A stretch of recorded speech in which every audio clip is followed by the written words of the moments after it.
sayangnya sekarang di Indonesia mungkin asosiasinya itu adalah kalau barang yang lebih lestari itu lebih mahal gitu kan. Nah ini kan berarti ada kegagalan pasar. Ternyata dengan cara yang lebih membumi itu orang lebih tertarik tanpa harus bilang gue tuh aktivis.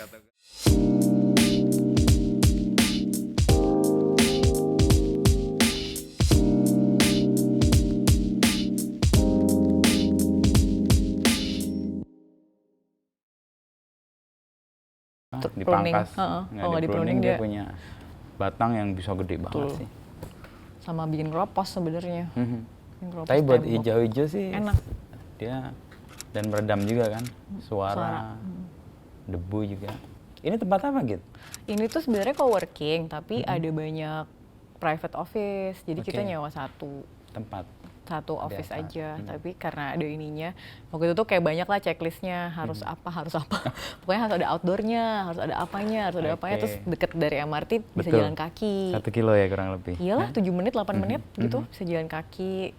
Udah ngebandingin beberapa, kayaknya cocoknya ini nih gitu. Ya udah. Ini kantor apa buat kita? Kalau ini buat Blast sebenarnya, buat si tim kita kan baru, sebenarnya belum launching juga sih Mas, yayasannya tuh. Jadi tahun lalu tuh kita fokusnya di mantengin strategi sebenarnya secara approach. Nah si Blast ini fokusnya tuh memang hipotesanya adalah system change itu nggak bisa terjadi tanpa individual change. Nah terus ada individu-individu yang kita namanya tadinya tuh nabi-nabi, jadi nyari nabi, scouting nabi. Nah tapi ada hipotesa bahwa si nabi-nabi ini yang emang udah punya gerakan, udah emang ngedorong, itu jarang banget punya support system buat dirinya sendiri. Jadi banyak banget yang burn out, banyak yang sakit. Kesepian, jadi kayak berjuang betul, sendiri. Ini tuh karena 5 tahun terakhir lah aku banyak banget di sekelilingku tuh yang aktivis senior banget, terus tiba-tiba sakit, banyak yang cancer, banyak yang apa, terus akhirnya jadi nyoba ngulik kan. Ternyata itu gitu, maksudnya merasa bersalah untuk mengurus diri sendiri dan lain-lain. Jadi gimana caranya kita menyediakan support system buat si leaders ini. Jadi tahun lalu tuh kita coba bikin needs assessment sebenarnya ke sampel, ada sekitar berapa ya, 40 orangan gitu. Terus ditanya, apa sih artinya support system buat mereka? Pengennya tuh kan hipotesanya adalah if you are supported then you can work better. Sebenarnya gitu, bukan untuk kayak egois tapi justru supaya lebih produktif gitu. Dan what is support gitu. Terus akhirnya kesimpulannya itu salah satunya adalah ada 3 entry point yang ada. Kita bilangnya breathing, connecting sama amplifying yang mereka minta. Kalau breathing tuh kalau mereka bilang breathing itu adalah ya emang berjeda dan refleksi, tapi karena selama ini mereka banyak banget rasa bersalah kalau ambil waktu pause, jadi nggak semuanya tuh kan punya kesadaran sabbatical atau apa. Kalau mau ngambil retreat atau apa juga merasa bersalah, jadi akhirnya tuh malah boleh nggak sih dikasih alasan, maksudnya kalau ada kesempatan di mana mereka ngerasa itu juga part of their productivity, tapi sebenarnya buat istirahat, it will be helpful gitu. Itu yang pertama. Yang kedua, soal si connecting itu sebenarnya mereka ngerasa kan kita ngemainnya jadi 4 sistem nih, ada government, ada market, ada knowledge, sama ada public narrative. Nah, antar ini tuh jarang terhubung. Jadi padahal kalau terhubung mungkin bisa ada keluar ide baru. Jadi kayak gue tuh ngobrol sama orangnya itu aja gitu. Jadi bisa nggak kayaknya kalau di connect gitu kan, ada kesempatan yang nggak terlalu sulit terus jadi bisa connect lintas, mungkin bisa jadi lebih seger gitu. Itu yang kedua. Yang ketiga si amplifikasi. Amplifikasinya resource sama public narrative sebenarnya Mas. Sama yang tadi sih, kalau connect sama yang sistem yang lain, jangan-jangan bisa lebih amplified. Jadi kita coba membuat program-program yang sesuai sama kebutuhan, tapi kalau ide gedenya tetap di economic transformation itu. Jadi misalnya tetap align sama si camp. Gitu. Ya, berarti akan di launching nih. Berarti gue dapat akan di launching ini teaser. Iya. Apa Blast tadi singkatannya? Bumi Lestari Ekosistem Sejahtera. Bumi Lestari Ekosistem Sejahtera. Enak juga, you're blessed. You've been blessed. Tapi kesalahan milih nama juga kayak Nabi. Nabi kan emang punya pengalaman. Dia selalu dimusuhi karena dia menyampaikan sesuatu yang orang nggak nyaman. Dia burn out juga. Hampir semua cerita Nabi kan begitu. Iya, emang kayak gitu. Makanya kita namain kan kayak lu bisa ngedorong perubahan di sistem tuh kan capek gitu kan. Jadi gimana caranya Ada ekosistem yang betul, mensupport. ada ekosistem yang ya kita trial aja, kita Hmm. cobain. Kalau teman-teman Blast tuh nganalogiinnya, anggaplah ini rest area di tol yang high speed gitu. Kapan harus berhenti? Betul, rest ngisi areanya. baterai atau Tapi kan yang masuk rest area pasti udah punya mobil sendiri atau dia nyewa. Jadi kita nggak modalin kan. Jadi lo udah punya barang lo sendiri gitu kan. Terus lo datang ke situ juga mungkin rest area bisa mau nyari makan atau mau tidur atau mau sholat atau mau ke kamar mandi atau mau ngisi bensin, ya terserah lo gitu kan, tergantung kebutuhan. Tapi datang dan pergi. Jadi sebenarnya nggak tergantung sama itu gitu. Dan the other thing adalah masuk rest area juga berarti ada willingness untuk spend resources-nya dia juga. Jadi artinya bukan cuma mau ngambil tapi juga mau berbagi. Gitu sih. Analoginya itu rest area.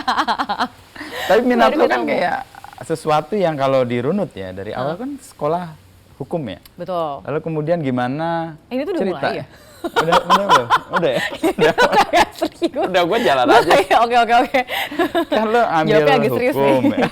Ambil hukum lalu kemudian ada titik di mana ada turning point-nya lalu kemudian meminati hal-hal yang ya sekarang memang jadi perhatian dunia ya, meskipun ini 3 bulan terakhir kayak kita tergopoh-gopoh dipukulin nih. Tapi itu soal yang lain. Tapi gimana awal mula gitu? Sebenarnya kalau ditanya minat dari awal, ini aku juga udah sering cerita sih sebenarnya. Dari kecil sebenarnya aku dibesarkan di keluarga yang memang selalu menganggap kita itu ada di dunia ini tuh karena alam. Dan emang harus selalu berterima kasih. Jadi dulu tuh aku tinggal sama nenekku dan orang tuaku waktu masih kecil. Nenekku tuh halamannya ya mungkin kayak gini tapi lebih rimbun lagi lah gitu. Makanya tadi mau kantor pun harus ada. Iya, harus ada outdoor. Jadi tugasku salah satunya waktu kecil tuh nyiramin tanaman. Tapi nyiramin tanamannya sambil ngobrol sama tanamannya untuk bilang terima kasih, sama nanya kabar dan lain-lain. Nenek aku tuh ngajarinnya kayak gitu. Umur berapa itu gitu? Itu dari sebelum TK. Pokoknya pas udah kuat ngangkat. Iya, umur 3 tahun, 3 tahun itu dari kecil banget. Jadi dulu tuh aku sempat disuruh kayak ngapalin nama-nama Latinnya gitu-gitu. Karena dia harus punya nama kan, si tanamannya harus dipanggil. Dipanggil namanya siapa, sekarang sudah lupa. Tapi dari situ emang kebentuk, I guess beruntungnya adalah aku nggak pernah inget cara hidup yang nggak kayak gitu dimana emang alam itu sesuatu yang jadi bagian dari kita dan memang hidup di bumi ini tuh emang untuk membuktikan ke alam kita tuh worth it ada di sini gitu. Jadi kalau ditanya ketertarikannya terhadap segala sesuatu yang sifatnya keseimbangan gitu, alam, manusia sama pencipta atau semesta emang dari dulu gitu. Cuma abis itu kan aku mikir jalurnya menuju apa? Ke situ apa? Jalur yang pertama dulu aku pikir karena aku nanya sama ibuku waktu masih kecil caranya gimana ya supaya semua orang tuh berpikir kayak gini, karena aku kira pas masih kecil semua di dunia ini pikirannya sama. Terus waktu itu tuh aku kan ke sekolah naik beca, terus udah gitu tukang becanya jadi akrab kan. Tapi suatu ketika dulu kecil di Bandung. Di Bandung. Bandung. Ada beca ya? Ada. Udah ketahuan ya umurnya. Zaman itu masih ada. Zaman itu masih ada. Jadi tukang becanya suatu ketika kita pulang dari sekolah, terus ada anjing di jalan, anjingnya ngalangin becanya, terus tukang becanya turun, terus anjingnya ditendang gitu kan. Terus aku kayak, itu tuh kayak kaget banget gitu, kayak kenapa harus kayak gitu, so kok nangis lah, pokoknya heboh gitu kan. Jadi di situ aku baru sadar, oh ternyata nggak semua orang ya menganggap makhluk tuh di luar manusia juga mungkin standarnya sama atau malah lebih atau gimana, atau ini dianggapnya kayak lebih rendah gitu kan. Dari situ aku nanya sama ibuku, kira-kira gimana ya caranya supaya lebih banyak lagi yang berpikir seperti ini gitu. Berarti pikiran anak remaja. Karena itu masih kecil kayaknya. Jadi aku juga nggak tahu ibu aku jawabnya kayak gimana ya. Cuma yang aku ingat dari aku SD mungkin aku pengen jadi psikolog. Karena ngomonginnya otak gitu kan. Tapi begitu masuk SMP kayak aku sadar tuh nggak terlalu bisa nih eksak ya. Jadi nggak terlalu bisa. Jadi aduh ini nggak bisa masuk IPA kayaknya ya. Gitu terus jadi apa ya yang kira-kira bisa juga ngomongin soal mindset orang. Tapi juga apa yang aku suka dan aku punya kapabilitasnya untuk gitu. Masuk ke situ. Ternyata ini kita paksa ya pakai regulasi. Makanya lewat aturan.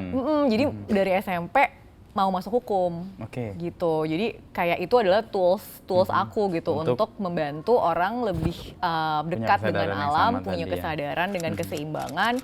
Kayaknya lewat peraturan nih. Jadi makanya emang menekuninya hukum. Tapi awalnya pas kuliah aku kira aku bakal skripsiku tuh tentang perdagangan satwa ilegal waktu itu, flora dan fauna ilegal gitu kan. Jadi aku pikir mungkin masuk ke NGO gitu kan, atau kemana lah gitu yang emang aktivism gitu. Tapi ternyata akhirnya masuk law firm. Masuk law firm karena setelah lulus itu tuh nggak sengaja juga sih, kayak ada tes terus ya udah tiba-tiba masuk, terus ya udahlah gitu kan, udah dapat kerjaan. Iya, lulus kuliah kan kerjaan pertama apapun hajar. Iya gitu, kayak udah masuk aja deh gitu. Ya karena waktu itu pacarku juga masuk sih. Jadi kayak udah bareng gitu kan. Kita pindah ke Jakarta bersama-sama. Jadi itu pindah ke Jakarta, dan di law firm itu akhirnya lebih mendalami lagi corporate law sebenarnya, hukum korporasi. Terus baru sadar, oh iya ya sebenarnya ini semua tuh aktornya macam-macam gitu. Ada pemerintah, ada pelaku usaha, ada investor dan lain-lain. Jadi lebih paham kompleksitasnya, terus jadi melihat ini jangan-jangan di Indonesia ini gapnya itu adalah belum ada yang menghubungkan nih benang merahnya gitu antara sejumlah aktor tadi ya. Jadi mungkin langsung spektrum yang kebijakan publik terus langsung ke aktivism gitu misalnya, tapi yang si corporate dan pelaku usaha dan lain-lain ini tuh nggak ada yang ngurusin gitu. Kebetulan Indonesia 2007 hosting COP UNFCCC kan untuk climate di Bali. Oh yang di Bali, aku ada tuh UNFCCC ya? Iya kan? Jadi 2007 udah mulai diobrolin tuh perubahan iklim dan lain-lain gitu. Dan di situ keluar mekanisme Clean Development Mechanism, kita mulai ngomongin carbon trade. Jadi udah lama nih dari 2007 gitu kan. Ternyata praktisi di Indonesia nggak banyak yang emang bergelut di situ, terutama dari kacamata transaksi. Terus aku melihat, wah jangan-jangan nih skill di corporate law firm itu cocok dengan ini gitu kan. Makanya akhirnya benang merahnya di situ Mas Ino, ngambil skill dari corporate law firm, tapi juga melihat apa yang bisa dikontribusikan ke mitigasi adaptasi perubahan iklim gitu. Gitu sih. Jadi akhirnya ya udah kita bikin aja apa ya gitu, cari klien, bikin unit. Akhirnya mungkin itu law firm pertama sih yang punya unit emang spesifik untuk climate change dan green investment waktu itu di zaman 2008 2009. Di tahun itu kan itu sesuatu yang belum muncul ya. Dan di Indonesia mungkin itu juga sebagai keyword itu juga belum orang kenal. Itu awal mulanya ketemu karena UNFCCC itu. Betul. Jadi aku juga awalnya nemu ya karena COP rame gitu kan. Terus emang beberapa praktisi itu ada di circleku gitu. Dulu ada Yayasan Pelangi, terus ada Eco Securities yang ngurusin karbon. Mulai ada project-project yang renewable energy gitu kan, terutama buat fuel switch di banyak pabrik gitu-gitu. Ya udah, jadi ngikutin dari situ, oh ini kok kayak skillnya cocok gitu, terus minta izin sama foundernya law firm, ternyata dia juga, oh ya coba aja dieksplor kalau ada kliennya gitu kan. Oh di challenge dia awal. Di challenge, karena tadinya aku tuh mau resign, terus aku mau pindah ke law firm yang ada afiliasi internasional, yang memang sudah mengerjakan itu. Terus almarhum founder dari law firmnya itu bilang, kenapa manja banget gitu. Kalau emang mau ngerjain ya cari aja sendiri, ngapain harus pindah gitu. Ya udah akhirnya aja, gitu. Benar, kalau misalnya berhasil ada ya silakan. Di awal-awal kita dapat banyak klien tuh dari buyer sebenarnya, karena Indonesia itu kan jadi negara yang memang menghasilkan karbon kreditnya. Kemudian banyak buyer nih yang dari negara-negara berkembang, dan mereka punya representatif law firm sendiri. Terus jadi akhirnya kita jadi law firm di Indonesianya nih untuk transaksi gitu. Awal-awalnya kayak gitu, tapi lama-lama aku melihat juga ini kebijakan publiknya menarik juga kalau diulik gitu kan. Karena pada saat itu ada perkembangan Indonesia misalnya mau tanda tangan deal sama Norway untuk pengurangan deforestasi dan degradasi hutan. Waktu itu aku akhirnya memutuskan sekolah lagi dulu deh biar lebih pintar gitu. Nggak taunya pas balik-balik, wah udah banyak nih tahun 2011 tuh perkembangannya banyak dan menarik di kebijakan publik. Akhirnya kita mulai assist government. Jadi Kementerian Keuangan. Setelah pulang kuliah itu? Pas pulang kuliah, apa dulu? Aku ambil kuliahnya LLM, tetap hukum, tapi bidangnya emang climate change sama energy, law and policy. Dan yang menarik tuh waktu itu kampus yang dipilih, di Dundee di Scotland itu emang kuliahnya bareng Mas, MSc, MBA sama LLM itu jadi satu. Oh jadi crossing disiplin juga ya? Benar, jadi kayak kan jarang ya S2 yang emang bener-bener ada matrikulasi, jadi harus belajar geologi bareng-bareng, gitu kan, iya, belajar project finance gitu segala macam. Padahal degree-nya degree hukum dan itu emang malah kepake banget gitu. Begitu balik ke Indonesia, emang harus paham kan bisnisnya kayak apa supaya kita bisa assist dengan baik gitu dari kacamata praktisi hukumnya gitu. Itu sih, dari situ akhirnya geser ke kebijakan publik karena ngelihat juga jangan-jangan kalau kita masuk ke kebijakan publik nggak cuma bisa menginterpretasikan hukum itu seperti apa untuk kepentingan transaksi, tapi juga bisa ngasih rekomendasi dan ngasih pendapat kira-kira menurut kita kebijakan publiknya isinya harus seperti apa gitu yang impactful, kurang lebih kayak gitu. Makanya jadi geser sampai sekarang jadi kebijakan publik nasional. Habis itu terus jadi dapat kesempatan untuk ngebantuin perusahaan-perusahaan tapi operation mereka kan semua di daerah. Di situ aku kenal sama banyak kabupaten yang benar-benar punya komitmen banget. Dari situ baru kelihatan nih jangan-jangan perubahan yang konkret di Indonesia kalau kita ngomongin buat adaptasi mitigasi krisis iklim itu memang di pilihan ekonomi gitu. Jadi ekonomi sektornya benar. Jadi kayak sektornya apa sih kalau kita lihat kabupaten gitu misalnya yang mayoritas itu isinya adalah hutan atau gambut atau ekosistem penting yang lain gitu. Kan mereka nggak mungkin tergantung sama sektor ekstraktif atau yang monokultur. Tapi kemudian kalau dibilang jangan, ditanya juga, kan, iya gitu ditanya. Jadi apa gitu kalau itu nggak boleh? Jadi yang boleh apa gitu? Jadi akhirnya yang menarik sejak 2014, 2015 tuh menemukan jawaban itu sebenarnya Mas Ino. Kalau kita nggak melulu tergantung di ekstraktif sama large scale conventional monoculture, lalu apa? Gitu yang bisa jadi opsi. Dan ternyata di banyak kabupaten tuh banyak banget potensi-potensi yang mungkin belum keulik gitu ya. Dan akhirnya kalau kita bicara jargon hilirisasi gitu kan, yang sekarang ini banyak banget diasosiasikan sama ekstraktif juga. Ternyata hilirisasi di komoditas-komoditas yang juga berpotensi itu peluangnya besar, tapi mungkin secara infrastruktur dan secara ekosistem hanya belum terbentuk aja gitu.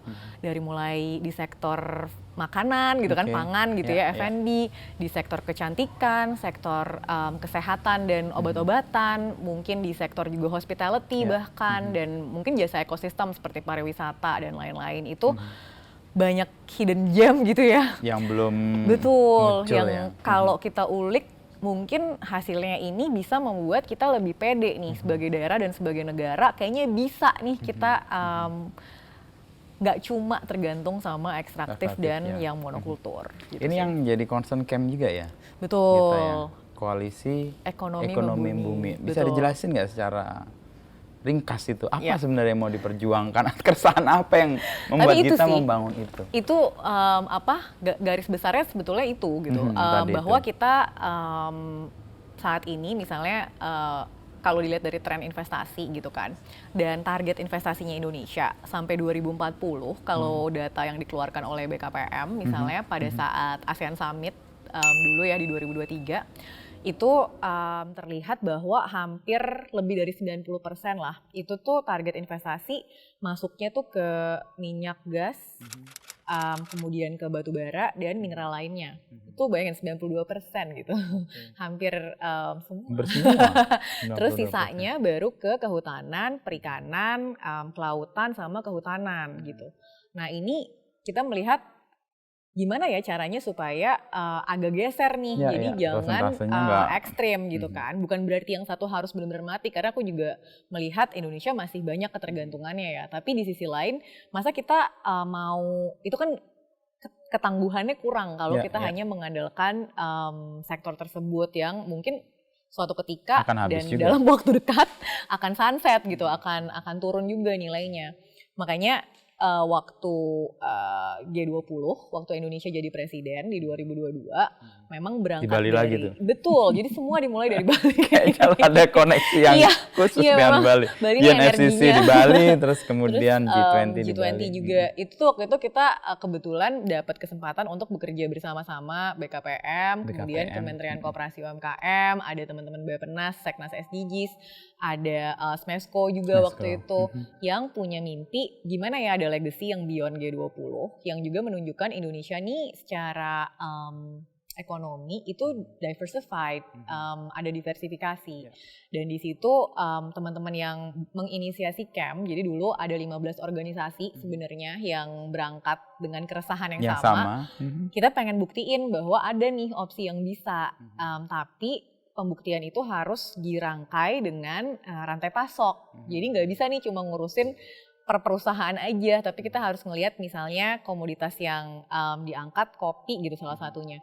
Gimana caranya menemukan daerah yang memang punya komitmen untuk menjaga ekologisnya dia, tapi punya potensi kopi gitu kan, dan punya pelaku-pelaku usaha mungkin yang tingkatnya ultra mikro dan mikro, itu bisa bertemu dengan pelaku usaha yang memang punya komitmen juga untuk memperluas sourcing areanya dia, supaya dia bisa beli dari rantai pasok yang bertanggung jawab di daerah tersebut.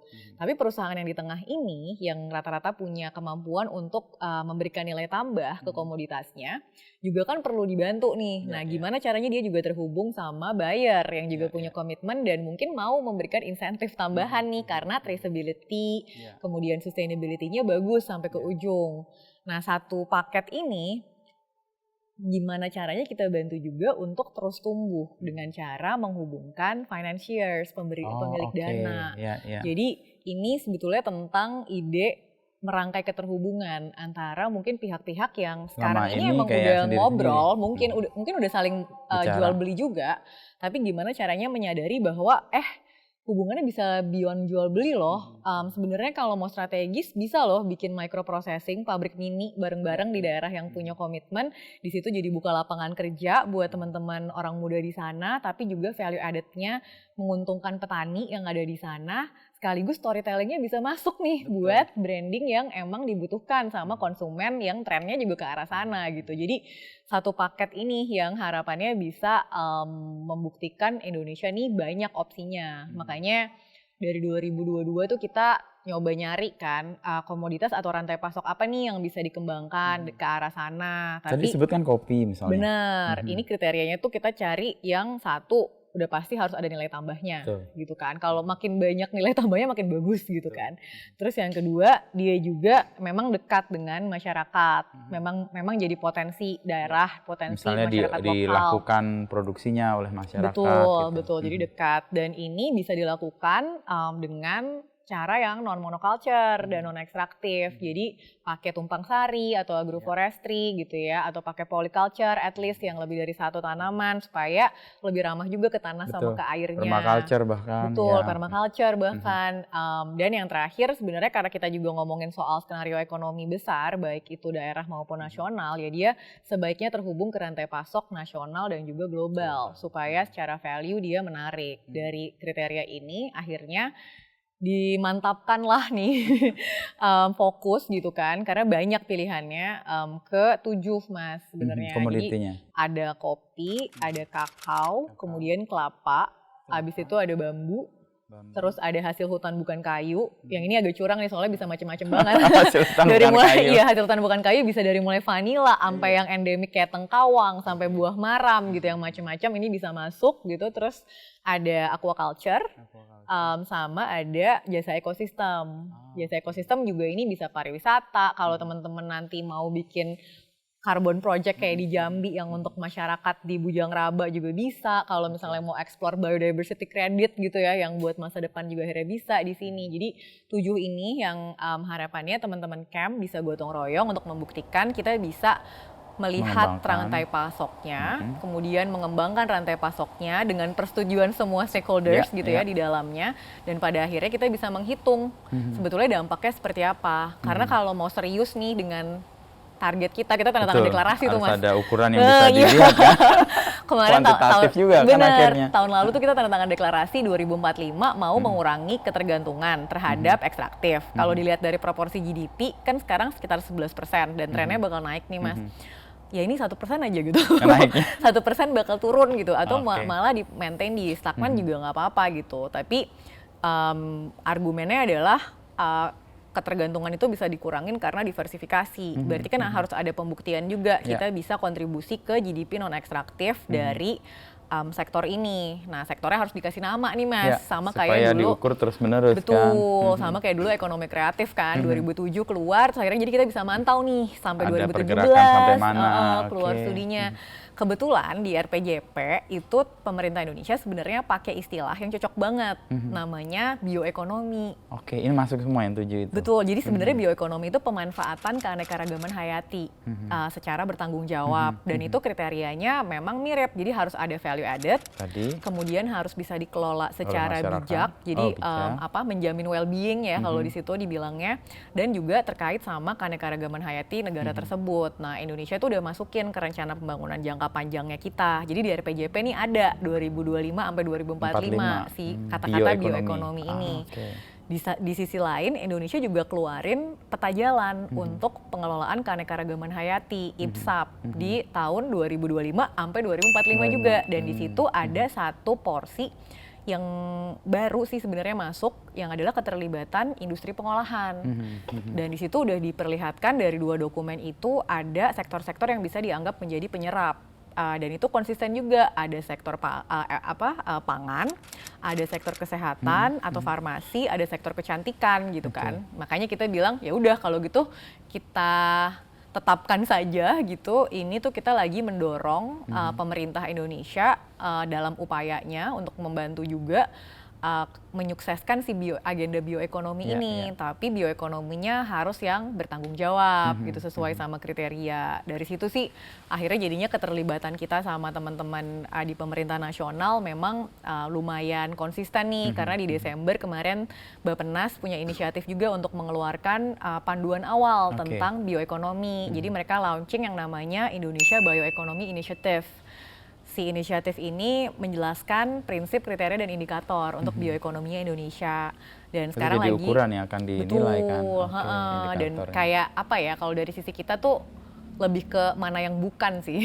Jadi kalau memang tidak sesuai dengan well-being ya jangan dimasukin gitu kan. Kalau memang dia tidak dikelola secara bertanggung jawab, ukurannya apa? Jangan sampai bungkusannya udah cakep gitu kan, tapi pas dilihat di dalam tetap monokultur, tetap ada konflik, tetap ada ketimpangan gitu kan. Jadi gimana caranya kita bersama-sama ngejaga umbrella ini juga supaya pada akhirnya bisa punya kontribusi yang konkret gitu sih Mas. Jadi awalnya jalan bareng-bareng atau sendiri-sendiri lalu ketemu berarti? Awalnya sebenarnya pertemanan ya. Maksudnya, tapi aku percaya sih kayak dulu tuh karena nggak mikir juga kan bakal sampai ke titik ini. Jadi sebetulnya ini cerita sejujur-jujurnya adalah waktu itu kita dapat telepon, intinya maksudnya kita dapat dikontak gitu ya sama beberapa pihak dari pemerintah nasional untuk G20 itu. Pengen punya legacy bareng-bareng segala macam. Terus aku ngontak 3 circle sebenarnya. Nomor 1 adalah circle teman-teman jaringan mitra yang selama ini bersama-sama dengan kita di Lingkar Temu Kabupaten Lestari di LTKL. Tahun lalu kita obrolin di kerjaan aku sebelumnya yang emang ngawal daerah. Jadi di sini banyak teman-teman yang fokusnya di advokasi dan juga di technical assistance yang benar-benar ketapak gitu ya. Itu satu circle. Circle yang kedua itu teman-teman yang sejak 2011 gitu ngawal perkembangan social enterprise di Indonesia. Jadi impact entrepreneur, social entrepreneurs, ini kan juga ada pergerakannya sendiri. Aku kebetulan terlibat karena aku bantu dari sisi legal, balik lagi. Sebagai corporate law, waktu itu kita bikin asosiasi yang ngebantuin social enterprise. Jadi ini circle yang kedua. Circle yang ketiga itu teman-teman yang memang kerja sama financiers, jadi sama investor, sama teman-teman filantropi, sama teman-teman pemberi dana dari publik bahkan gitu. Ada 3 circle ini, terus kita ngumpul gitu. Kira-kira kalau kita melihat irisan dari 3 hal yang kita kerjakan, kayaknya bisa deh ujungnya menuju sesuatu. Makanya akhirnya ketemu tuh si visi besar untuk transformasi atau menawarkan sektor ekonomi yang bisa diversifikasi yang sekarang ada. Jadi mulai dari telepon sih Mas, karena kita lagi pandemi juga kan. Terus jadi kita bener-bener yang kayak udah, yuk kita ngobrol-ngobrol. Malah intens ya? Jadi bener-bener kayak ya everything with Cam itu Zoom. Maksudnya bener-bener diputuskan mau fokusnya apa, sampai pilihan nama Ekonomi Membumi itu yang bikin tuh salah satu teman kita namanya Yayasan Pratistara Bumi Foundation dari Bali lagi. Jadi mereka keluar dengan terminologi Ekonomi Membumi gitu kan, yang sebenarnya kan itu double meaning gitu kan. Kita dekat dengan bumi gitu kan, artinya memprioritaskan bumi sebagai fondasi, tapi sekaligus kita tuh humble gitu, down to earth juga, kita membumi.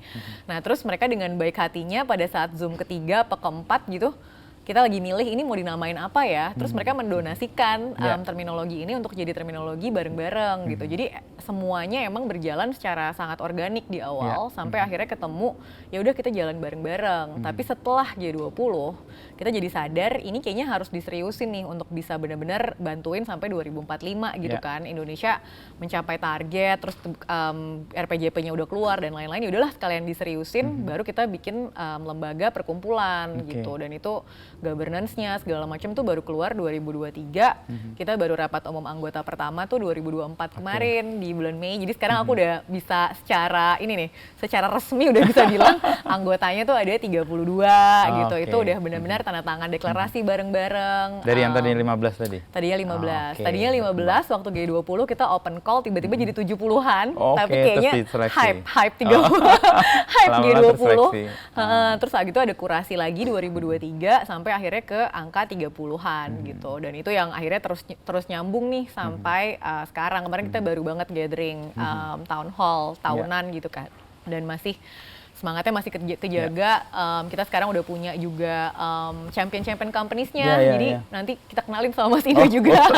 Kita belajar juga kan dari para champion itu. Ada 16 company sekarang Mas yang emang udah masuk, kita bilangnya Cam Companies Network gitu ya, yang kita anggap sebagai ini loh yang kita bisa jadikan motor di rantai pasok 7 komoditas tadi, tapi juga ada perusahaan-perusahaan yang enabling. Jadi either mereka ngasih support logistik, atau mereka ngasih jasa keuangan, atau mereka ngasih jasa keterlacakan buat traceability dan lain-lain. Itu akhirnya ada 16 yang akan menjadi champion yang kita urusin bareng-bareng. Akan diumumkan kapan ini rencana?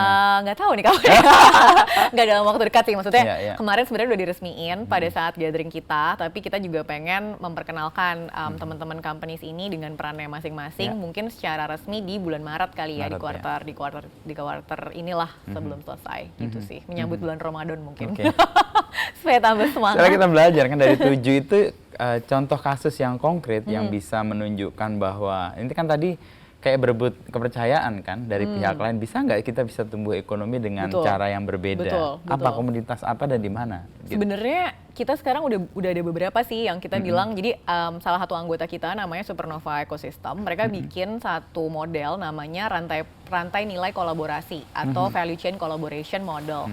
Berdasarkan si rantai nilai kolaborasi ini kita bikin paket-paket gitu Mas, yang tadi aku cerita gitu kan. Sekarang yang udah paling jalan gitu komoditas kakao di salah satu kabupaten di Bali.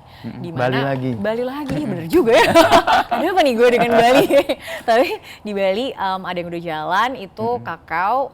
Perusahaan di Companies Network kita malah fokusnya itu ke agriculture services. Jadi mereka one stop solution buat smallholders, buat petani, di mana petani dapat pendampingan good agriculture practice, tapi juga mendapatkan akses keuangan dan juga mendapatkan akses ke buyer. Nah, dihubungkan ya. Betul, dihubungkan. Jadi mereka di tengah-tengah, terus kita dapat buyer yang juga komit banget gitu untuk kakao di Bali, yang juga sepakat untuk ikut turun nih ngedampingin untuk memastikan kualitas yang dihasilkan oleh petaninya itu sesuai sama apa yang mereka mau beli gitu kan. Makanya juga dia ada konsekuensi untuk pendampingan. Benar, jadi dia juga ikut turun, dia ikut ngalokasiin orang dan lain-lain. Dan yang menarik banget adalah pada saat itu sudah terbentuk, kita juga sadar pemerintahnya pun sangat support. Jadi udah ada MOU juga sama pemerintah kabupaten tersebut untuk mengarahkan setidaknya program dari dinas-dinas terkait itu akan align dengan apa yang dicoba dikerjakan. Itu di Tabanan. Di Tabanan. Tapi fingers crossed nih ya, mudah-mudahan jalan terus. Di luar itu juga ya tentunya kabupaten-kabupaten anggotanya LTKL juga, karena ini masuk nih di LTKL dulu anggotanya ada 9 kan. di camp ini kita menargetkan ada 100 daerah yang bisa terhubung gitu. Nah, salah satu yang udah jalan misalnya di Sulawesi Tengah, di Kabupaten Sigi ya. Udah jalan dan itu komoditasnya kopi gitu. Salah satu yang ada di Companies Network kita, perusahaan kopi yang juga bekerja bareng sama orang muda di sana. Sampai sekarang ada beberapa coffee shop, tapi kayaknya belum boleh aku umumin namanya. Tapi itu akhirnya jadinya coffee shop di Jakarta sini full dia seluruh kopi yang digunakan itu dari Kabupaten Sigi gitu, dibantu oleh champion company yang di bidang kopi ini gitu. Jadi menarik banget sih, kayak ada satu lagi, ada yang menarik tuh yang kelapa juga tiba-tiba jadi Sulawesi juga kan kelapanya tuh tadinya pelaku usahanya di Sumatera Selatan, Mas.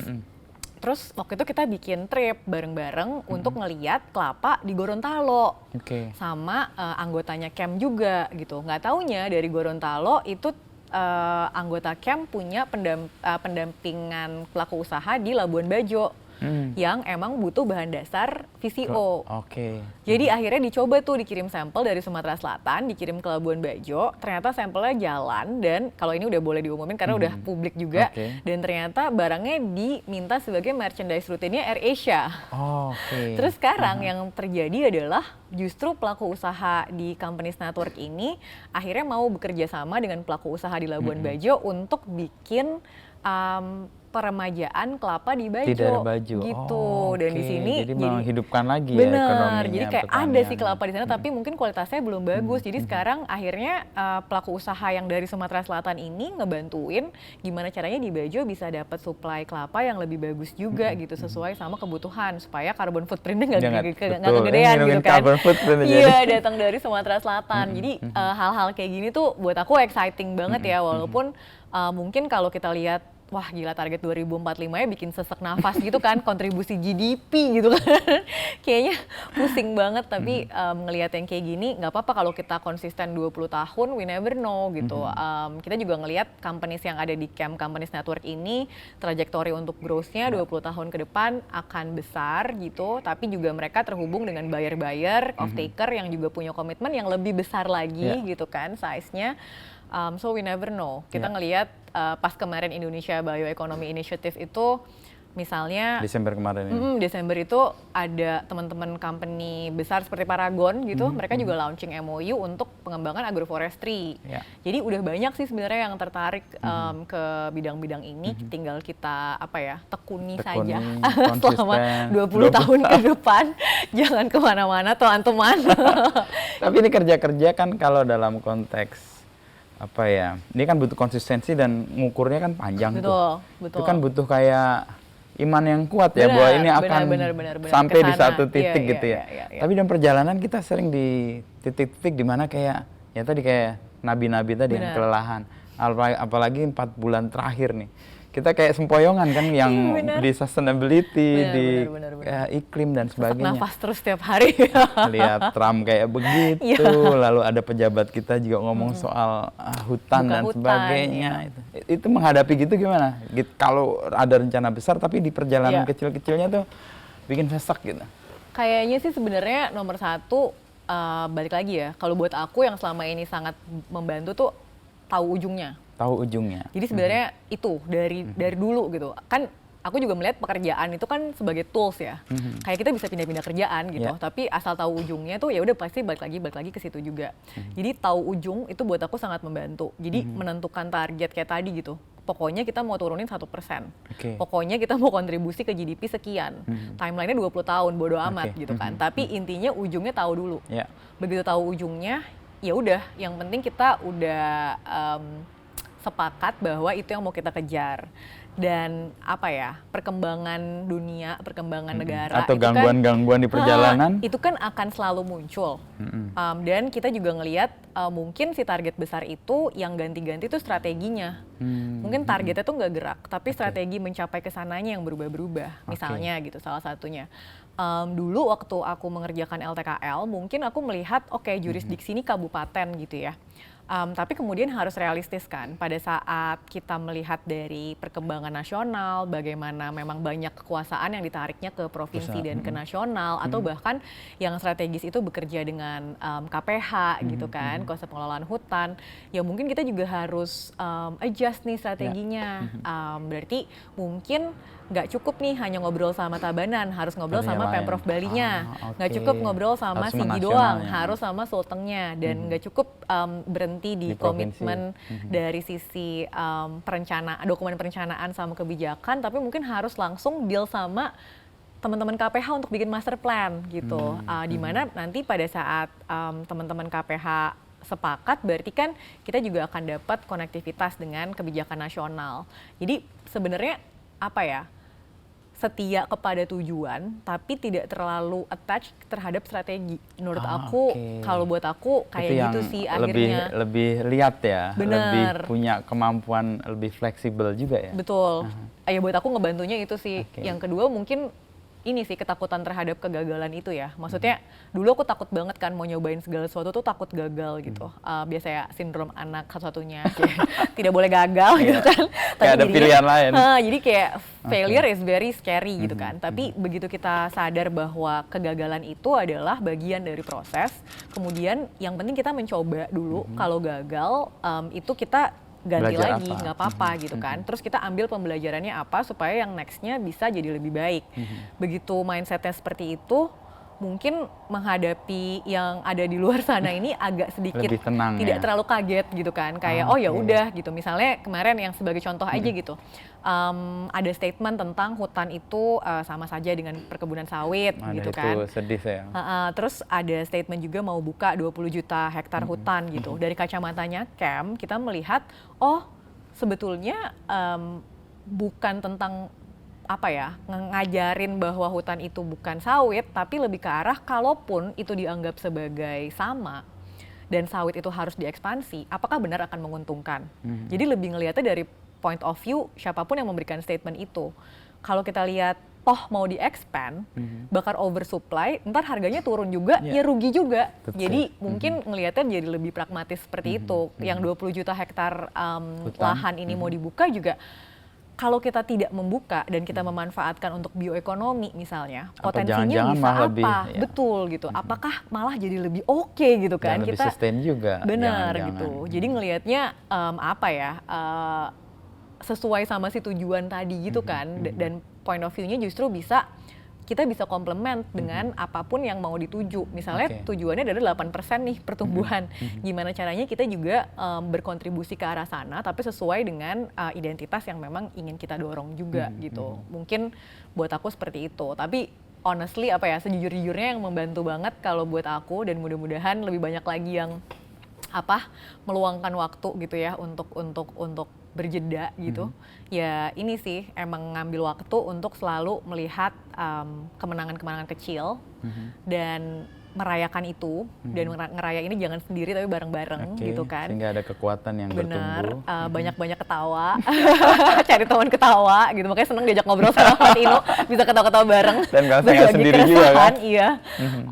Dan ya emang ini sih saatnya kita emang merapatkan barisan sih. Maksudnya circle terdekat kita emang ya inisiatif apapun, gerakan apapun, mau bikin klub baca, mau bikin klub hobi bareng, mau bikin apapun, ya ini mungkin saatnya kita mendekat kembali supaya kita juga jangan sampai ngerasa sendirian. Begitu ngerasa sendirian, maka itu sih yang berat banget gitu kan. Jadi reach out lah teman-teman yang udah lama nggak berkabar gitu kan, cari yang bisa diajak ketawa bareng, diajak refleksi bareng gitu, ajak hobi bareng, itu harus disempetin. Kalau enggak ya emang nggak imbang antara. Itu blessed itu di situ kan tadi. Betul. Kita balik ke awal tadi. Iya benar. Tapi prinsip yang kita tadi sebut soal tahu tujuan atau tahu kemana akan melangkah itu kan, itu kemudian menjadi lebih fleksibel ketika menujunya kan. Betul. Karena bisa apa kita aja. Itu kayak kalau di prinsip ada tuh, teguh di prinsip, tapi lentur dalam caranya. Nah cocok. Oke, boleh bisa kita pakai dipakai tagline, boleh dicuri.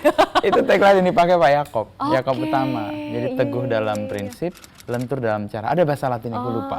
Gue dulu bahasa Latinnya nggak bagus nilainya. Aku nggak bisa sama sekali. Nama-nama tanaman udah lupa. Tapi kurang lebih kayak gitu sih. Karena kadang kita punya ego juga kan Mas, ngerasanya itu pendekatan kita udah yang paling benar gitu kan. Padahal belum tentu juga. Padahal ya kalau gagal harus diakui gagal, kemudian ya udah next gitu. Maksudnya bounce back-nya lebih cepat aja. Kalau kata mentorku salah satunya, kamu gak akan pernah bisa bebas dari rasa kecewa gitu kan, gak akan pernah bebas dari rasa menyalahkan diri sendiri juga. Tapi yang harus dipelajari itu gimana caranya daya lentingnya makin kuat, jadi bounce back-nya lebih cepet nih gitu. Misalnya tadinya butuh berbulan-bulan, mungkin diperpendek jadi mingguan, atau lebih pendek lagi jadi harian, lama-lama bisa jadi jam atau malah hitungan menit. Tapi bisa ada syaratnya bounce. itu. Apa tuh? Lebih banyak kecewa. Oh iya, ya kan? harus latihan. Supaya dapat pace yang lebih cepat kan ketika kita menghadapi. Ya artinya kan melakukan banyak eksperimen ya, dan itu sah sih. Betul, kadang-kadang kita punya ego yang besar bahwa ngerasa cara gue nih paling bener. Tapi begitu ketemu orang lain, bisa jadi dia lebih efektif nih. Strategi bisa diatur, tapi tujuan tetap dilakukan dengan barengan, konsisten, dan mudah-mudahan tercapai. Dan itu juga yang kalau aku pelajari karena banyak gerak berkoalisi dan bareng-bareng ya sejak 2013 mungkin gitu kan. Dengan pendekatan seperti itu maka lebih banyak opportunity untuk terhubung, karena akhirnya jadinya kita bisa fleksibel dengan beradaptasi. Banyak strategi kan nih, bayangin gitu kan, ada 30 lebih organisasi, semuanya punya pendekatan masing-masing. Nanti nyari jalan tengahnya kayak gimana caranya kita bisa keluar dengan sesuatu yang akhirnya didukung oleh semua member gitu. Pendekatannya seperti apa ya, harus ngambil intisari dari semuanya, dan pada akhirnya harus juga berani untuk mengorbankan sebagian gitu kan. Gak bisa juga gitu kalau semuanya harus dipaksain. Malah nggak jalan gitu. Tapi itu kan time consuming juga kan. Artinya kesempatan untuk bisa mempertemukan, apalagi tadinya 15 jadi 30, apalagi kalau tadi 70 kan. Betul. Gimana caranya lebih efektif untuk bisa diterima semua dan ada kesepakatan, tapi juga nggak panjang banget. Kadang-kadang kan menurunkan ego itu yang berat banget kan. Sip. Dan ya sepakat sih, dan gak semua orang juga sebenarnya terbiasa gitu kan bekerja yang harus rame-rame nih banyak-banyak. Tapi aku juga itu mengorbankan egoku sendiri karena ego anak tunggal ya? Betul, lebih ke arah, kalau aku tuh lebih ke arah agak terobsesi sama gotong royongnya. Menurut aku tuh semua orang tuh harusnya bareng gitu. Jadi itu ininya ya, nemesis aku tuh adalah mengajak semua orang sampai riweuh gitu kan. Lelah pun jalan ya, karena itu gitu kan. Ya. Tapi di sisi lain kalau kita mau punya tujuan dan kita harus punya strategi yang efektif, nggak bisa nih kemana-mana harus bareng-barengan. Harus ada kompromi juga bagaimana caranya ini dirumuskan jadi strategi. Makanya kalau di camp kita bikin multiple layer nih, dimana pengambilan keputusan tertinggi itu di rapat umum anggota yang terjadi itu setiap tahun sekali. Tapi di rapat umum anggota itu hanya arah strategi saja yang akhirnya diputuskan bersama-sama nih semuanya gitu kan. Sebenarnya nggak semua harus sepakat karena dissenting opinion is always welcome gitu. Yang penting kita pada akhirnya mengerucut ke satu keputusan lah gitu kan. Dissenting opinionnya tetap dicatat gitu kan sebagai cautiousness gitu kan. Nah terus dari sisi itu kemudian diturunkan kalau udah ngomongin strategi kita punya tim kerja. Nah masing-masing member memang harus memilih tim kerja sesuai dengan interest dan expertise-nya masing-masing. Untuk menuju tujuan yang tadi ditetapkan. Betul, jadi ada tim kerja yang memang fokus di advokasi kebijakan baik di nasional atau di daerah. Kemudian ada tim kerja yang emang fokus di pelaku usaha, kita bilangnya pendukung pelaku usaha dan juga pipeline atau yang bikin tadi ya rantai pasok gotong royong desainnya kayak apa. Yang ketiga itu fokus di fundraising sama investment, lebih ke mencari uang gitu kan. Terus ada working group yang emang fokus di komunikasi dan kemitraan, dan juga ada yang di monitoring, evaluation, dan learning. Nah dari 30 sekian itu memang kan udah milih nih masing-masing sukanya di mana, expertise-nya di mana. Kemudian di sini kita bisa bikin strategi dan program yang lebih tajam lagi, di mana kita tidak memaksa anggota yang memang tidak tertarik di harus satu bidang masuk. Bener, harus mutusin hal-hal yang dia juga nggak ngerti gitu kan. Jadi akhirnya ini bisa jadi lebih mengerucut. Dari situ itu ditarik lagi gitu. Pada saat semua working group sudah bersepakat program-programnya apa saja, maka masing-masing anggota working group ditawarkan lagi mau terlibatnya di program yang mana. Jadi akhirnya kita sampai ke kelompok-kelompok yang lebih kecil dan bisa lebih tajam dan bisa lebih agile juga gitu geraknya, dimana ini sebetulnya proses pengerucutan kesepakatan kan sampai di titik ya udah kalau udah sampai ke program berarti yang terlibat di situ memang komit, emang tertarik, emang punya expertise dan akhirnya bisa memutuskan banyak hal dengan lebih efisien gitu sih. Karena dia emang udah di situ kan. Betul, mau nggak mau jadi layering dan akhirnya aku juga sadar dari sisi egoku, katanya strategi itu ini strategi perang ternyata. Ada strategi winning coalition katanya. Jadi kalau mau berkoalisi yang emang menuju kemenangan itu emang harus mulai dari yang willing, yang mau dulu. Jadi emang harus mau, tapi juga yang able.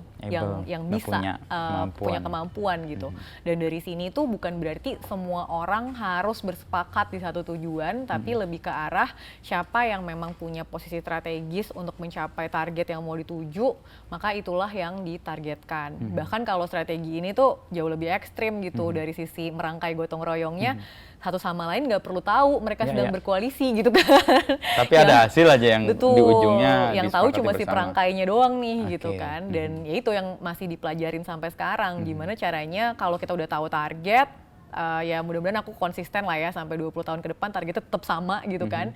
Mau itu sama camp, sama blast, sama yang lain, aku nggak tahu. Tiba-tiba aku jadi pelukis, aku nggak tahu gitu kan. Tiba-tiba asal tujuannya switch tetap, lagi, asal tujuannya ke sana. Ya itulah strategi bisa gerak terus gitu. Strategi bisa agile ya. Betul. Dan itu juga prinsip sih kan, ada satu aku jadi inget itu perahu itu, kalau perahu atau kapal kalau dia tahu tujuan, angin yang menghantar kemanapun dia akan santai aja karena gue tahu ke sana. Tapi kalau nggak tahu tujuan, lihat angin ke kiri belok, kanan belok. Ini kan proses yang kemudian membuat orang punya konsistensi juga kan. Betul. Tapi tetap lentur dalam praktikal atau tindakan yang strategis tadi. Benar. Dan jadinya banyak yang nggak ketahuan juga sih Mas. Maksudnya dengan punya pemikiran kayak gitu yang aku pelajarin tuh gila ya, kayak aku tuh nggak tahu, setiap hari aku belajar satu hal yang baru gitu. Banyak hal yang aku kira nggak ada hubungannya sama apa yang dikerjain gitu, ngobrol sama teman-teman musisi gitu, tiba-tiba oh iya bisa juga gitu. Iya gitu, ngobrol sama Mas Aji yang mindfulness gitu kan, teman-teman Sanustra yang ngembangin prinsip meditasi gitu. Wow, ini ternyata semuanya jadi ada hubungannya ya gitu. Dan untunglah aku tidak terlalu attach sama strategi. Sehingga bisa sangat semua jadi bisa dilihat jadi bagian. Jadi mudah lepas ya, kemudian menemukan sesuatu yang baru. Nah ini tanya soal ini sih, tingkat apa ya istilahnya, optimisme atau keyakinan bahwa isu ini akan terus menjadi isu yang besar dan akan jalankan bersama-sama, karena tadi ya kita tahu tujuan, tapi hari-hari ini kan kita ngelihat kayak aduh ini orang-orang kok nggak pada peduli ke situ, itu menghadapi itu gimana gitu? Kalau aku ngelihatnya mungkin ada dosaku dan teman-teman yang terlibat di bidang ini juga untuk bagian komunikasi publik nih, harus belajar banyak sama Mas Ino. Karena mungkin kayak bahasa yang dipakai terlalu teknis gitu, jadi akhirnya ini tuh orang juga resisten malah kesannya kayak elitis dan lain-lain gitu. Cuma kalau sekarang ini banyak belajar banget zaman aku ngerjain LTKL sih, banyak belajar karena dimarahin ya sama teman-teman di daerah, kayak apa sih ngomong nggak jelas gitu kan. Iya gitu.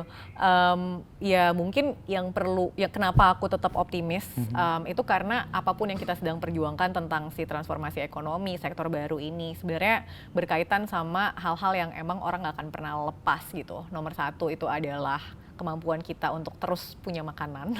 Jadi si pangan ini gitu ya. Terus ini juga akan sangat berhubungan dengan ketergantungan kita sama air gitu betul. Kan. Ini akan sangat juga apa ya, jadi wadah kita mewujudkan mimpi gitu soal kesejahteraan dan juga soal penghidupan sebetulnya.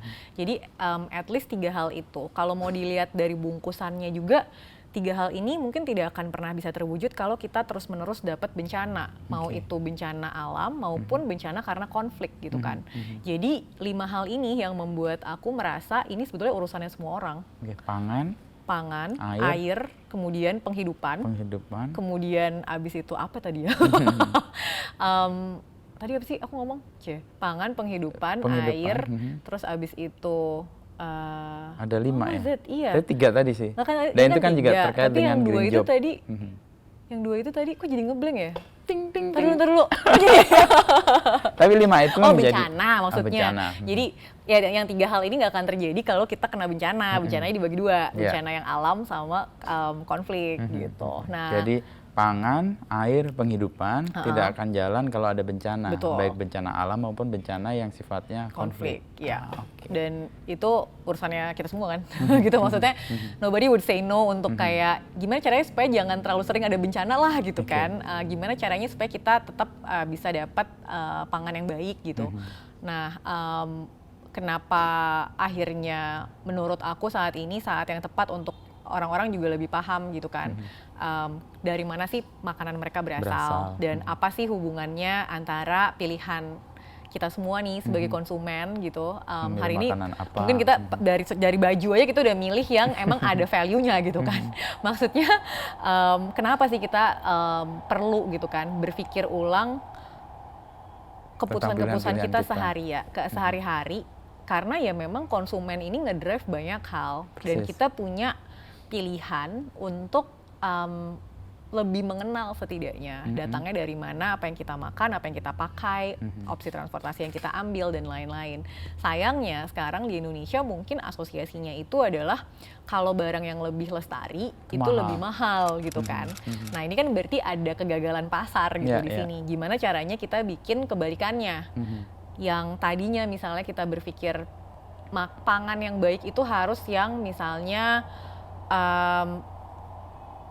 plant based gitu, dan itu harus beli yang 50.000 ke atas gitu. Tapi kan sebenarnya kalau kita ke warteg makannya plant based semua. Iya kan, makan urap gitu kan sebenarnya. Karedok. Plant based juga, karedok, bener banget. Jadi mungkin lebih ke arah menyamakan persepsi tentang itu juga gitu kan. Bukan selalu justru harus mengasosiasikan dengan yang mahal-mahal, berarti yang bagus-bagus justru lebih dekat rantai pasoknya. Kita tahu nih tukang sayur yang tiap hari lewat di rumah itu semua itu. Iya, ngambil sayurnya dari mana gitu. Terus pada saat kita udah tahu dia ngambil sayurnya dari mana, lebih bagus lagi misalnya ternyata petani itu punya pilihan untuk tidak menggunakan pestisida karena kita nih sebagai orang kota belinya bulk nih dari dia gitu kan. Ini salah satu teman aku yang konsisten banget menjalani ini tuh si nasi peda pelangi nih gitu. Dan itu mulainya dari beras. Dulu dia pertama kali punya ide, harusnya beras baik nih itu bisa dibeli komunal sama geng Jaksel gitu kan. Idenya gitu. Dulu dia pertama kali beli dari petani di Sragen cuma 50 kilo. Tapi sekarang udah hampir 1 ton, Mas. Karena ternyata detok tularnya berhasil gitu. Dia mampu mempengaruhi kemampuan dan gaya hidup yang baru itu ya. Iya, dan ternyata ketemu formulanya di mana secara price point juga masuk sama konsumen di kota besar, dan dia tidak harus ngasih tahu ini berasnya bagus gitu, dia cuma ngasih menu yang enak aja, terus terjangkau. Nah bonus pointnya pada saat orang udah loyal gitu kan, pada saat orang udah beli, by the way ini berasnya bagus loh gitu kan. Nah sekarang udah mulai tuh cerita tentang petaninya, bahwa kayak setiap kali kamu beli makanan ini berarti kamu bikin senang ibu-ibu yang ada di sana gitu kan. Hal-hal kayak gitu tuh yang menurut aku perlu dikomunikasikan. Itu satu perlu dikomunikasikan, tapi cara mengkomunikasikannya sih yang aku appreciate banget gitu. Karena sama sekali kayak jarang banget dia ngomongin krisis iklim gitu kan, enggak gitu. Sangat soft dan orang akhirnya melakukan hal yang tujuan yang mau dicapai itu. Kayak ya ini pokoknya berasnya membuat tanahnya itu tetap baik gitu, airnya tetap kejaga gitu. Plus ya makanannya enak gitu kan, berasnya ternyata lebih tahan lama. Persis, nggak mudah berair atau basi itu kalau. Nggak mudah basi gitu. Plus kadar gulanya ternyata lebih rendah gitu. By science gitu. Ketemu bahwa itu masuk semua udah uji lab gitu kan. Akhirnya diuji lab, tapi ya itu nggak dikasih tahu. Pokoknya dia keluarin menu yang oke aja, begitu orang udah mulai tertarik baru dia ceritain gitu. Ini sih yang menurut aku bikin semangat aku tetap percaya bahwa kayaknya karena udah lebih banyak lagi orang yang berusaha membumikan isu ini, dan ternyata dengan cara yang lebih membumi itu orang lebih tertarik gitu kan. Dan menjadi movement ya. Dan jadi movement tanpa harus bilang gue tuh aktivis kategori. gitu. Aku tuh aktivis nih, enggak. Jadi konsumen yang baik aja gitu. Jadi konsumen yang baik bisa, kita juga bisa. Misalnya kan profesi gitu Mas Inu gitu kan. Apakah Mas Inu mengasosiasikan diri sebagai aktivis lingkungan? Mungkin tidak. Tapi dengan malah kayak serem kayak. Tapi maksudnya dengan Mas Inu buka peluang orang untuk bercerita tentang ini, sebenarnya kan profesinya Mas Inu berkontribusi juga gitu. Dan aku percaya akan lebih banyak lagi orang yang pengen gitu mengasosiasikan diri dengan at least berkontribusi sama 5 hal tadi gitu kan, bukan tentang krisis iklimnya. Profesi bisa jadi pelaku usaha juga yang akhirnya ngasih jobs buat banyak orang, buat lebih banyak lagi profesional, terutama yang muda-muda gitu kan. Demografi kita sekarang bakal nggak tahu nih kalau nggak dapat kerja kacau juga gitu kan, banyak banget demografi muda kita. Terus abis itu bisa juga jadi pemberi dana bahkan. Kemarin baru ngobrol sama teman-teman yang bikin hutan wakaf misalnya. Dana-dana yang saat ini itu dimasukin sebagai wakaf atau zakat rutin ternyata sekarang udah mulai dipakai buat replanting agroforestry untuk menyehatkan kembali tanah tapi ada produktif juga buat masyarakatnya gitu kan. Kita udah bisa investasi di perusahaan yang kita dukung juga kalau value-nya kita percaya dengan gampang sekarang, jadi bisa jadi pemberi dana juga. Dan yang terakhir sih ya balik lagi sih jadi voters yang benar sih.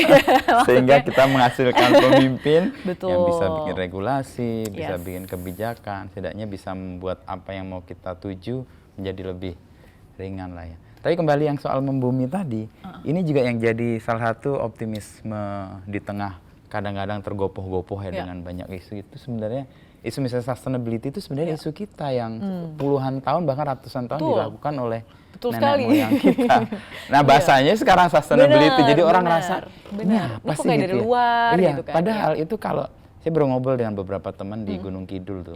Jadi mereka punya kayak apa ya, kearifan-kearifan yang bertahun-tahun dilakukan, dan itu kalau kita kembali ke situ itu sebenarnya isu sustainability. Kayak membuka daun kering di hutan dan di situ tuh ada semua ilmu, semua pengetahuan. Benar banget. Cuma masalahnya kita nggak terkoneksi cukup lama dengan lupa masa lalu kita atau dengan para pendahulu kita, dan kayaknya kita juga dilupakan juga. Nah gembiranya adalah banyak anak muda sekarang yang kembali ke situ untuk melihat lagi, oh kita bisa kok melakukan misalnya tetap hidup sejahtera tanpa harus ekstraktif tadi misalnya, dengan cara yang menghidupi lagi mata air, menumbuhkan pohon-pohon di batu-batu kars itu. Dan itu ruang-ruang yang menurut saya ini ada nih harapan. Dan kalau yang anak muda kan artinya ini panjang nih. Kita punya harapan dia bisa puluhan tahun dan kemudian bisa menjadi penerus untuk yang berikutnya. Dan ya apa ya, balik lagi kan, ya kita ngomongin agroforestry gitu, tumpang sari ya dari dulu gitu. Persis, itu kan ini yang benar yang dilakukan Indonesia ya, nenek moyang dulu ya seperti itu, makanya tanahnya bisa subur terus bertahan. Gitu kan. Juga wadah-wadah misalnya kan. Kalau kita ngomong tadi kan bambu kan jadi salah satu. Bambu itu begitu kayanya dan kita punya knowledge yang luar biasa terkait dengan bambu dan penggunaannya dari A to Z itu luar biasa.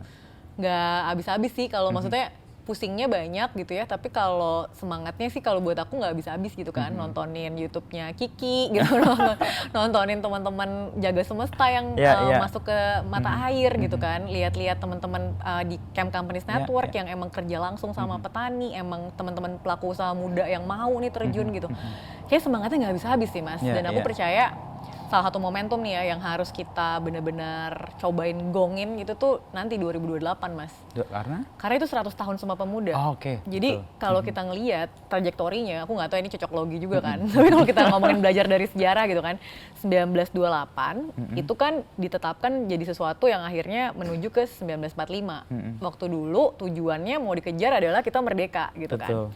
Nah 2028 ini mungkin harus nih bikin sesuatu yang memanifestasi sesuatu lah dari kacamatanya orang muda Indonesia supaya itu yang terjadi di 2045 gitu. Karena kan itu benar-benar ngulang tuh dari 1928, 17 tahun kita konsisten akhirnya jadi merdeka 1945. Kalau di 2028 kita bikin sesuatu dan konsisten 2045 di 17 tahun kemudian akan terwujud. Gitu sih. Ini cocokologi yang mudah-mudahan membuat kita lebih agak tenang. Tapi kalau lihat gairah atau semangat atau hal yang muncul karena kita kan juga sering ke lapangan ya. Itu kan sebenarnya muncul. Nah, gimana tadi ada isu soal mengkoneksikan ya. Connection antara dot itu ya. Menjadi itu kayak wave atau ya tadi teramplifikasi menjadi lebih besar. Kita sendiri ngelihat gimana cara? Kalau dari sisi aku mungkin ini juga pembelajaran dan evolusi cara kerjaku juga gitu. Kalau dulu balik lagi aku sangat percaya semua tuh harus bertemu, semua tuh harus kumpul, semua tuh harus ngomong bareng gitu. Tapi ya hampir 10 tahun belakangan ini jadi banyak belajar yang penting itu ada perangkainya. Dan perangkai itu bisa jadi pencerita gitu. Dan mungkin nggak harus ada konektivitas yang langsung nih antara teman-teman yang ada di timur sama ada yang di barat gitu, tapi idenya nyampe. Nah sekarang gimana nih caranya gitu? Banyak banget yang sebetulnya bisa dibantu sama teman-teman yang menyebarkan narasi publik. Sebagai pencerita tadi. Sebagai pencerita. Jadi sebetulnya lebih ke arah pengarsip sih Mas, aku bilangnya gitu kan. Pengarsip dan pencerita. Ada satu video, aku lupa itu siapa yang keluarin, tapi dia cerita tentang punahnya peradaban. Dan akhirnya gimana caranya kita bisa mengetahui dan belajar dari peradaban tersebut. Ternyata yang menyelamatkan tuh satu perpustakaan kecil. Arsip itu? Yang isinya arsip, tentang apa sih sebetulnya yang dirangkai dari ujung ke ujung. Nah, selain emang perlu banget banyak aksi konkret dimanapun orang berada, tapi keberadaan yang merangkai lewat arsip, yang merangkai lewat mencatat cerita, yang merangkai lewat menceritakan juga, itu jadi sangat penting gitu, supaya kita nggak lagi bicara tentang ya mahal kali kalau misalnya ngedatengin semua harus ngumpul apa segala macam. Sekarang udah bisa pakai teknologi, kita bisa pakai Zoom segala macam. Yang kedua ya justru yang paling penting itu kan tentang pembelajarannya gitu, dan konektivitas dari masing-masing hal yang dipelajari tersebut jadi skenario utuh. Nah ini jadi peran-peran sistem public narrative nih jadi menurut aku jadi sangat kritikal gitu di sini. Dan mungkin kita masih harus beres-beres nih di sini gitu. Makanya aku apresiatif banget sama inisiatif kayak food biodiversity mappingnya Kang Aik gitu kan. Terus teman-teman yang sekarang juga usaha, misalnya ada platform namanya Restore. Restore itu mencatat upaya restoratif sekecil apapun, walaupun itu di pekarangan kayak mau di mana kayak bisa dimasukin ke satu platform. Hal-hal seperti ini tuh kayaknya justru perlu menjadi perpustakaan kita bareng-bareng supaya jadi ingat terus ada konektivitasnya. Gitu sih. Jadi mungkin sekarang aku lebih melihat ada posisi kunci nih yang benar-benar harus dijaga gitu, supaya kita semua juga paling nggak bisa saling belajar gitu. Kalau emang nggak bisa nih amprokan ketemu gitu, tapi ya harapannya di 2028 itu kalau bisa nih, nggak apa ini manifesting aja ya, nggak tahu bisa kejadian atau enggak, tapi kayak harapan aku sih benar-benar kita bisa tunjukin gitu. Kalau dari penjuru Indonesia semuanya tuh masih ada yang punya semangat. Banyak lilin-lilin kecil tapi tetap nyala di mana-mana, dan itu beneran bisa ditunjukin. This is what Indonesia looks like. Apa sih Indonesia tuh kayak gimana, dan kayak gini lah Indonesia yang kita pengen gitu. Dan ini mudah-mudahan sejalan dengan yang pemerintah inginkan, tapi setidaknya ini kan yang orang muda inginkan gitu kan. Dan aku percaya kalau punya kepercayaan diri kayak gitu pasti bisa kejadian gitu. Didukung alhamdulillah. Tapi kalaupun jalan dengan konsistensi masing-masing, kalau bisa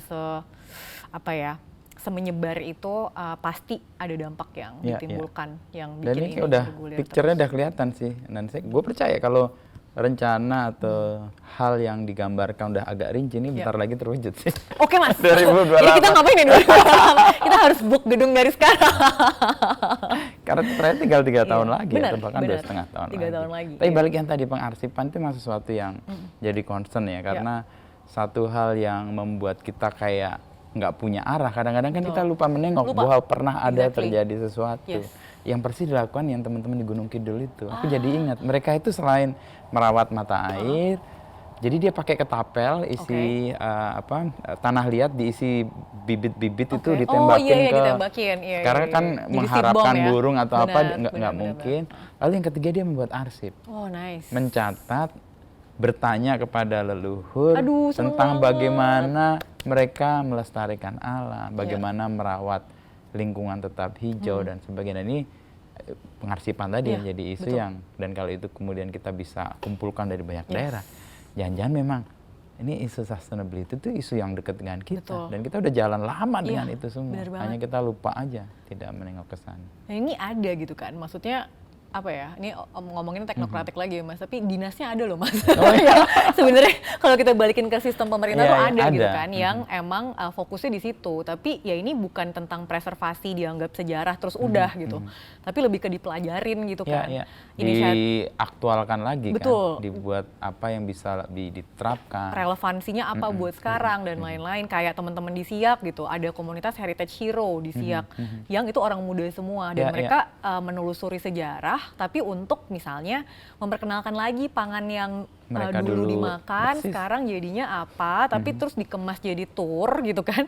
Terus akhirnya jadi ekonomi baru juga buat kabupatennya, mempreservasi gedung-gedung yang lama tapi difungsikan jadi pusat kreatif gitu kan. Akhirnya jadinya kayak placemaking gitu ya. Iya, ini masuk gitu ke kehidupan zaman sekarang, dan aku percaya belajar dari sejarah tuh juga mungkin bukan berarti kita harus romantisasi terus gitu kan, tapi lebih ke arah ini tuh mungkin adalah inovasi yang justru jadi solusi buat sekarang dan buat masa depan, bahkan di hal-hal yang kesannya modern banget, teknologi, pengolahan pangan gitu kan. Kita balik lagi loh ke fermentasi gitu kan, kita balik lagi ke hidrasi, kita balik lagi ke distilasi, itu kan semua yang udah dilakukan turun-temurun, kesannya aja sekarang teknologi tuh baru gitu. Padahal sebenarnya jangan-jangan dulu persoalan juga sama, kan mereka punya solusi. Betul. Dan kalau mengutip si siapa tuh, J.J. Rizal, peta jalan ke depan itu bisa dibangun kalau kita menengok ke belakang. Benar banget. Dan kalau kita menengok ke belakang artinya lihat arsip kan.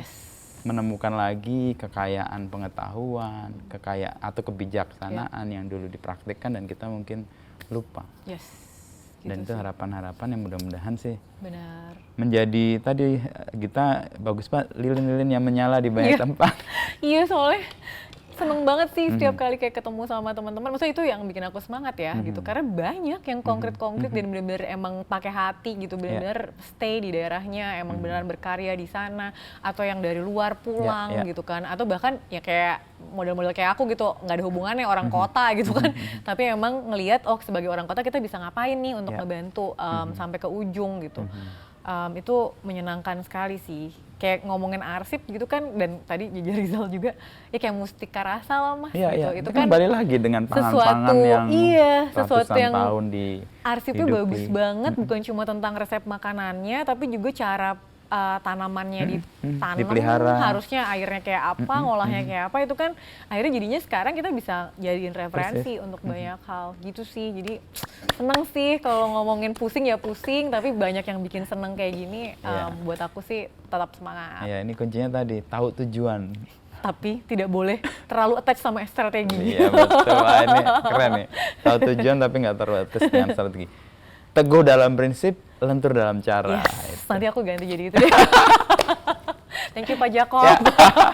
Kita tutup deh, udah sejam nih kayaknya. Siap. Thank you Git ya. Thank you Mas Ino. Menyegarkan, setidaknya gue punya semangat juga. Ternyata kita masih energis itu. Jadi ya udahlah, gue tergopoh-gopoh pun tetap jalan karena banyak gita-gita dan perangkai-perangkai lain di luar sana yang perlu kita gandeng juga bersama-sama.